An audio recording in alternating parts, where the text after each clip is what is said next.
Hey everybody, welcome to Comics with Bueller. As always, I am Bueller. Today is another creator interview. I have Luke Sparrow. Luke, how you doing today? Good. How are you? I'm doing pretty good. I'm actually in a part of the country that is not as hot as it was last week. So I'm doing better because man, it was like in the upper 90s last week and I was just dying. So right now I'm doing good, but we're here today, and thank you Dynamite for putting this together, to talk about a new book that you're working on, The Terminator. And it's the Terminator. I mean, this is the Terminator that's iconic character that's been around for many, many years. And now you are the artist on this book. How did that come to be? And also, how do you like drawing, a franchise that has so much, let's just say it's more than just comic books. I mean, it's a franchise. It's people know this name worldwide outside of comic books. So how do you feel being the guy that's responsible for bringing this to life in pictures? So it came to be, I guess, Declan had reached out to me for his Old Dog anthology to do a short for him. He had kind of known my art online for a little bit and wanted to give me a short on there to work on, which was really sweet. And at the same time, he was putting together this Terminator book with Dynamite, and they were looking for an artist, and he thought my work on as my pages were on the Old Dog short, he was kind of thinking this might be the right fit for that book. And it was kind of, as I was finishing that up, it was starting to come together. This might happen. And it ended up working out, which is great. And for me, what I really like about Terminator is, like, as far as franchises go, it's one of the better ones to kind of be a playground.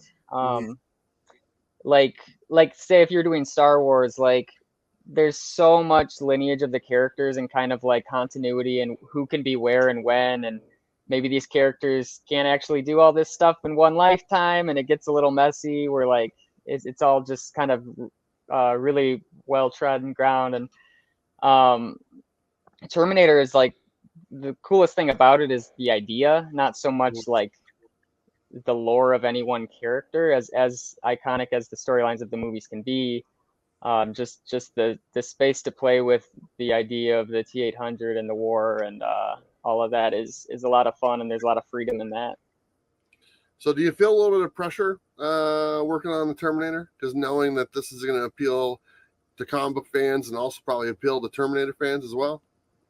A little bit, yeah. I mean, there's a lot of eyes on it, and as it got announced, I kind of didn't realize how much it was going to be talked about right away, it's fun. I mean, it's a fun challenge to have something people are into, and getting to hopefully be the guy that delivers on that.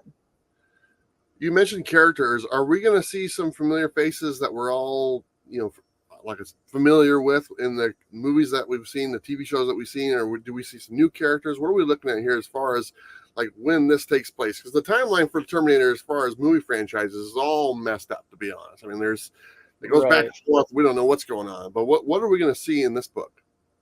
Right. So this one is mostly not going to be dealing with like named movie characters. There might be story elements referenced and stuff, but it's mostly issue to issue is somewhat of like an anthology, but it's kind of gonna build to something else by the end. But mostly it's gonna be new settings, new characters every issue, which is part of what I like about what I said earlier. Like it's kind of a playground within the universe where I'm not just drawing one thing for a bunch of issues in a row. It's more like free, where every issue you're doing something new, something different. And for drawing too, like it's less monotonous when you're always doing something new, having to learn how you're going to approach it. And it might be more work in that way because you're kind of starting from square one every time, but it's a good challenge. Well, it sounds like you guys have a lot of freedom in this, and that must be kind of nice, because I know Dynamite deals with a lot of properties like Disney stuff that they got going on, Powerpuff Girls, all this stuff, Thundercats. Sounds like on this property, there's a little bit more leeway as far as introducing, like you said, new characters and stuff like that, so you don't have to really stick to what's known. Am I reading that correct? Yeah, I think the license that we have is basically just for the first movie. So anything that isn't kind of covered in that, I don't think will really be mentioned. But still, I mean, with the first movie, that's kind of everything that is built off of anyway. So there's not really any core concepts missing outside of that. But yeah.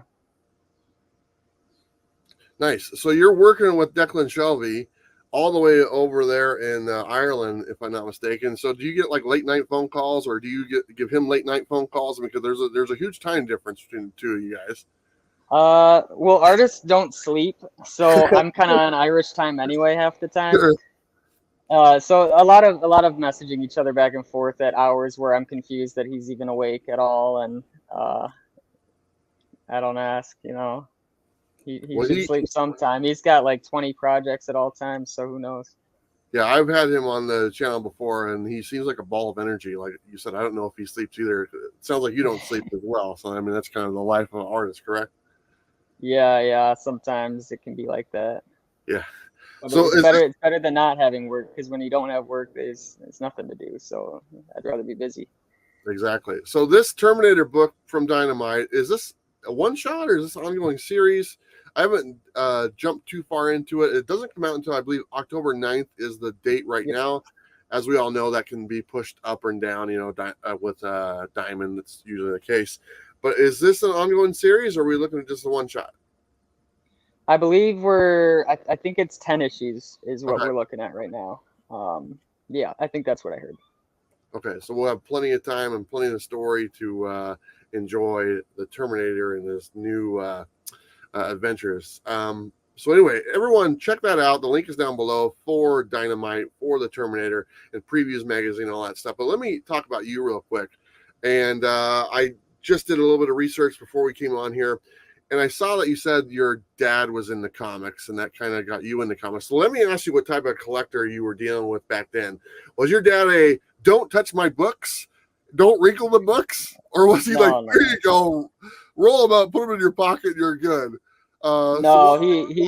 He had just loose books everywhere. A lot of Daredevil, like 80s Miller Daredevil stuff, and like 80s X-Men. A lot of 70s Batman stuff, and he's always been really into actually like Rom the Space Knight, Howard the Duck, like kind of the more obscure stuff that doesn't get like the movie love and all that, but just a lot of just fun, mostly Marvel DC stuff. He had a little bit of Hellboy as that started coming out, but I didn't really read that until later on. But no, he was always just like have fun, read the books. Like he had the like Marvel Encyclopedia issues with all the characters in it, and me and my brother would just like shred those, like looking through it and drawing from the characters and all that. And a lot of my love for comics was just kind of looking at character books and just drawing the costumes and stuff for the first couple years of being into it. When I was pretty young for that, but yeah, he just had a lot of cool stuff, and we'd all watch the cartoons together and all that. The 90s is when I was growing up as a little kid, and there were so many good cartoons there at that time.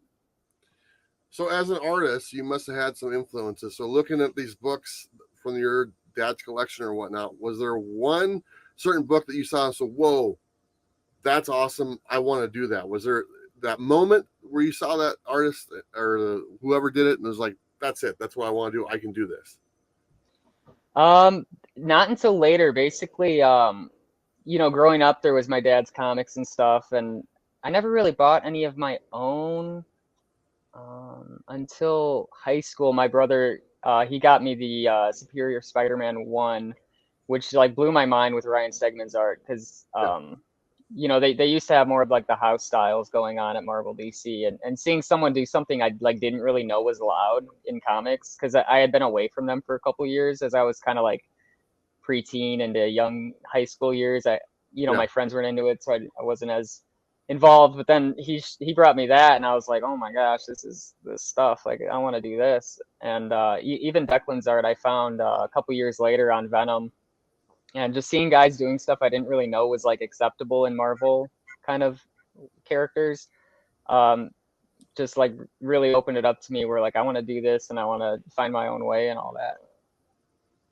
So when did you commit? When were you like, you know what, this is what I want to do full time? Did a light bulb go off in your head? I mean, it's a big commitment to, be a comic book artist. It's a hard field to get into. But was there a moment where like, you know what, I'm going all in, I'm betting on myself, I'm going to do this? Was there something that came up that pushed you in that direction? Not really one moment. It was more just like reading those comics. I just started drawing all the time, and I was terrified of doing pages because it just seemed like that's the job. So I just drew like characters all the time, and then it started being like, well, I'm gonna have to learn background. So I started doing more like pinup type things with the background, and then eventually it was like, well, this isn't really gonna go anywhere if I don't do a page. So I committed to like getting a set of like 3 or 4 samples of 3 or 4 pages each, kind of together to bring to conventions, and that was probably, I don't know, probably like 10 years ago now, almost, where I started actually like deciding this is something I'm gonna shoot for instead of just like, everybody knows I draw and that's like a hobby. But yeah, once I started like actually doing these samples to show people, I started taking it pretty seriously. Awesome. So I know a lot of artists do this. I've talked to a lot of artists. Do you ever put little Easter eggs in your drawings? I mean, some of the, like, there'll be characters in there that they're friends or whatever it is. I mean, do you ever take a little bit of liberty and kind of hide some stuff in there that's just a private joke between you and someone else or whatever it is? If it fits in well, I have. It hasn't come up on this yet. I guess the settings and stuff, and there's not a ton of characters in this first issue, so there hasn't been as much room for something like that where it doesn't, take you out of it, because I don't want to be distracting with my own little in joke for myself. But I've done it here and there when it's fun. Like I think I snuck my like my son's birthday or something into the set of pages once. Nice. Very nice. This is a lot of times is the case as far as artists go. Artists tend to get the bug to start writing as well. It doesn't really go the other way, because having the artistic ability is one thing. You're telling a story with your art, and it's a lot easier to translate that into words, as far as going from words and then translating that into artwork. If you don't have that artistic ability, not going to look that great. But on your case, have you ever thought about jumping in and doing some writing yourself? Yes and no. So I mean, before Old Dog started, the one shot I did with Declan, and before Terminator, I had written a 32-page script that I was like halfway done drawing, which was just kind of like a memoir-ish comic that was just kind of for myself to just kind of print out and sell at conventions if somebody was interested. Nothing to pitch or anything, just something personal to do in between work. And then I got really busy, so I haven't done that yet. I'll finish it sometime. But there are some concepts I have that I could see wanting to do in maybe 10 plus years, when I've kind of learned the business better and deconstructed scripts I've worked on more, and kind of learned in reverse how to do that. Which, is assuming that I even have the kind of, I don't know, the mindset to do that, because I don't want to just assume I can like learn somebody else's job that easily. Yeah. Like it is a whole thing, but I do have interest in looking at that eventually. Nice. So you mentioned it earlier, having work is always great. It keeps you up, keeps you busy all the time. So if any project was presented your way, you're probably going to take a look at it. But what is the project you're waiting for? What's the one like, man, this is the one I can't wait to get my hands on? What would be your dream project that came knocking on your door? I mean, I don't know. It's changed. It's changed recently. As a younger guy working samples and stuff, I just was kind of going the traditional route of like, well, I want to draw comics, so that means Marvel superheroes in my mind. So I wanted to be the Spider-Man guy or something like that, but my art's kind of developed into something where I know that's not going to be an Amazing Spider-Man headlining style. Sure. Which is fine. I'm doing what I do, and I'm not going to like force just being something that I think will get something else. So I'm kind of open to seeing where what I'm doing takes me, because I'm not really sure. Like I there's people I definitely try and emulate to some degree, and their careers are interesting to me, and I'd like to do books like them too. But um, even working with Declan now, like Declan, I looked up to a lot in high school, and Old Dog, I was a fan of previously. So getting to work on a book I was already a fan of was a big thing. Hmm. Yeah, I don't know. I don't know. It's kind of more working with people I respect. Seems more appealing to me right now than just like Sure. kind of hunting for IP. Well, like I said, if that opportunity comes knocking on your door, like you said, work is work, man. So I mean, you want to stay busy, you got to pay the bills, right? So Yeah, yeah. hopefully it's something you really enjoy doing and something that you can check off your bucket list as time goes on.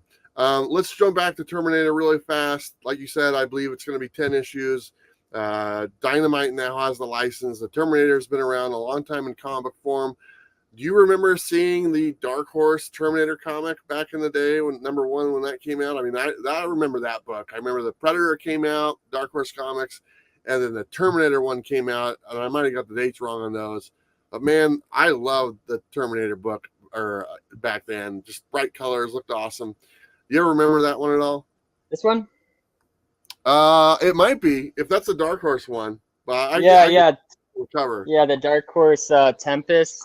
Yeah, yeah, Yeah, yeah. So I hadn't read it previously, but right when I kind of knew this was gonna happen, I went on eBay and looked for an old copy of the original trade print because the colors they always kind of mess up on the newer prints of older comics. So I did want to go back and kind of see what people were doing originally, and it's so much fun. I love the way they used to color stuff. It was just so wacky, yeah. and It jumped. nothing else really looks like that. Like cartoons don't look like that, movies don't look like that, and I mean coloring's so sophisticated now and interesting, but there's something about that like 80s to 90s color Yeah, palettes that were just so technicolor and weird. yeah, they were a lot of fun. Yeah. Well, Luke, I want to say thank you for joining us. Do you have any conventions on the slate at all for this year? Are you doing any cons? I'm gonna be at New York Comic Con. I'm not gonna have my own table, but I will be with Declan here and there, and we'll probably like schedule a signing so that if anybody wanted to find me, I'd be somewhere specific. But yeah, I'll be around there. Nice. I'm planning on being at New York Comic Con as well. So if you don't mind, I'll come by and shake your hand and meet you in person. So that'd be great. Yeah, that'd be great. Thanks.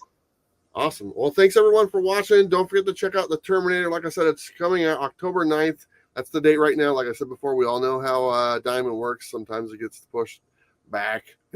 That's usually the case. But you know what? Go to your comic shop. Ask them to put on your poll list. Go to Previews Magazine, all that stuff, and get the newest work by Luke right here and Declan. Should be a lot of fun. Thank you, Luke, for joining me today. And you know what? Don't forget to live your best life. You guys know what to do. We'll see you next time.